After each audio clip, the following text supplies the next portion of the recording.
Walang awang pinagpapalo ng matigas na bagay at hindi pa nakontento, pinagsasaksak pa ng isang anak ang kanyang ina hanggang sa ito binawian ng buhay sa Purok 6, Gayola, Kidapawan City, North Cotabato, Sabado ng gabi, Oktubre 12. Ang biktima ay kinilalang si Mila 5, barangay Kagawad ng naturang lugar, habang ang suspect naman ay ang mismong anak nito na kinilalang si Balong 5, nasa hustong gulang na nagtangkapang tumakas subalit na aresto din ng pulisya.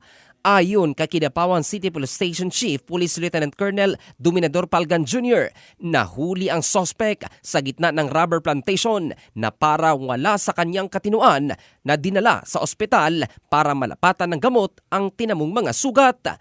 Inaalam na ng otoridad kung ano ang nag-udyok sa suspect na paslangin ang kanyang sariling ina. Naghihimutok naman sa galit ang ibang mga kaanak ng kagawad na kilala sa kanilang lugar bilang isang mabuti at tapat sa serbisyo dahil dati na rin itong naging punong barangay. Porsigido naman ang mga kaanak na sampahan ng kaso ang sospek at ipakulong sa oras na makalabas na ito sa ospital.